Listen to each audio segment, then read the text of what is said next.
आज पूरे देश समेत छत्तीसगढ़ में भी महाशिवरात्रि का पर्व धूमधाम से मनाया गया। राजधानी के महादेव घाट स्थित हटकेश्वर महादेव को जल चढ़ाने और उनका दर्शन लाभ लेने शिव भक्त सुबह 4 बजे से ही मंदिर पहुंचने लगे थे। कतारबद्ध होकर श्रद्धालुओं ने शिवलिंग का अभिषेक किया और मनोकामना मांगी। राजधानी के तमाम मंदिरों में भीड़ देखी गई। जगह जगह भंडारे का आयोजन भी हुआ। मंदिरों में हर हर महादेव के जय घोष गूंजते रहे। महादेव घाट में भीड़ को देखते हुए पुलिस बल भी तैनात किया गया ताकि धक्का मुक्की और किसी भी प्रकार की अप्रिय स्थिति निर्मित न हो। गरियाबंद से 3 किलोमीटर दूर स्थित भूतेश्वर महादेव में महाशिवरात्रि के अवसर पर हजारों की संख्या में भोले के भक्तों ने भगवान शिव की पूजा अर्चना कर सुख, शांति और समृद्धि की कामना की। सुबह से देर शाम तक श्रद्धालुओं का तांता भूतेश्वर धाम में लगा रहा, जहां शिव भक्तों ने जलाभिषेक और दुग्धाभिषेक कर भगवान शिव का पूजन किया। प्रतिवर्षानुसार इस वर्ष भी महाशिवरात्रि के अवसर पर गरियाबंद, छुरा, मैनपुर, देवभोग, फिंगेश्वर, राजिम सहित गरियाबंद से लगे महासमुंद, धमतरी, रायपुर, दुर्ग, भिलाई और राजनांदगांव जिले से लोग भगवान शिव के दर्शन करने यहां पहुंचे। विश्व प्रसिद्ध भूतेश्वर शिवलिंग की ख्याति पूरे देश में होने के चलते हर वर्ष शिवरात्रि के अवसर पर दर्शनार्थियों की भीड़ लगातार बढ़ती जा रही है। इसे अर्धनारीश्वर शिवलिंग भी कहा जाता है। आस्था और श्रद्धा के चलते ही साल भर यहां श्रद्धालु दर्शन को पहुंचते हैं। महाशिवरात्रि पर आस्था का यह अद्भुत दृश्य एक बार फिर ये साबित करता है कि जब श्रद्धा सच्ची हो तो दूरियां मायने नहीं रखती। गेट की परीक्षा में नकल कराने वाले अंतर्राज्यीय गिरोह का रायपुर पुलिस ने भांडाफोड़ करते हुए कुल 6 मुन्ना भाइयों को गिरफ्तार किया है। पुलिस के अनुसार 3 छात्र परीक्षा केंद्र में बैठकर परीक्षा दे रहे थे और 3 छात्र बाहर से उनकी मदद कर रहे थे। ये सब एक बेहद छोटे ब्लूटूथ डिवाइस से किया जा रहा था। पकड़े गए सभी आरोपी हरियाणा के हैं। वेस्ट जोन के पुलिस उपायुक्त संदीप पटेल ने बताया कि मामला छात्रों के भविष्य से जुड़ा होने के कारण बेहद संवेदनशील है और इस मामले में और भी खुलासे होना बाकी है। इन तीनों के पास भी हमें ब्लूटूथ हियरिंग डिवाइस मिली, कुल 3 की संख्या में। तो बाहर से ये लोग फ़ोन के माध्यम से गूगल सर्च करके जो अंदर से जो भी क्वेश्चन होता और बाहर से हेल्प करके अंदर पूरा नकल करने की पूरा फिराक में थी।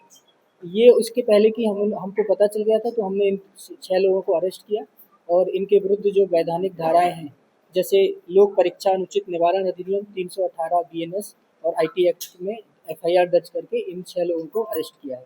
और अभी इसमें हमें ये भी पता चला है कि इसमें और भी व्यक्ति लोग इन्वॉल्व हैं। इनके व्हाट्सएप चैट से और इनके जो फ़ोन नंबर से हमें पता चला है। तो इसमें हरियाणा का एक मास्टरमाइंड भी है जिसके बारे में आगे की कार्रवाई की जा रही है। छत्तीसगढ़ कांग्रेस के विभिन्न प्रकोष्ठों से पदाधिकारियों के इस्तीफे के दौर को भारतीय जनता पार्टी द्वारा कांग्रेस में गुटबाजी को कारण बताया गया, लेकिन भाजपा के इस बयान को निराधार बताते हुए कांग्रेस के पूर्व मंत्री शिव डहरिया ने कहा कि कांग्रेस में कहीं भी गुटबाजी नहीं है। हमारी पार्टी में बातचीत और चर्चा से सभी समस्याओं का हल निकाला जाता है। गुटबाजी तो भाजपा में है। देखिए, भारतीय जनता पार्टी में ज़्यादा गुटबाजी है। हमारी पार्टी में कोई गुटबाजी नहीं है। हमारी पार्टी में प्रजातंत्र जीवित है। अगर कहीं कोई बात है तो उसको प्रदेश कमेटी पे और हमारे वरिष्ठ नेताओं को रखना चाहिए। जैसा भी अनुसूचित जाति के लोग भी मेरे पास आए थे बहुत सारी शिकायत लेकर, ब्लॉक में और जिलों में जो गठन हुआ है उसमें प्रतिनिधित्व तो नहीं मिल पाया। तो हम लोगों ने कहा कि संगठन से बात करेंगे और हमारे प्रभारी महोदय से बात करेंगे।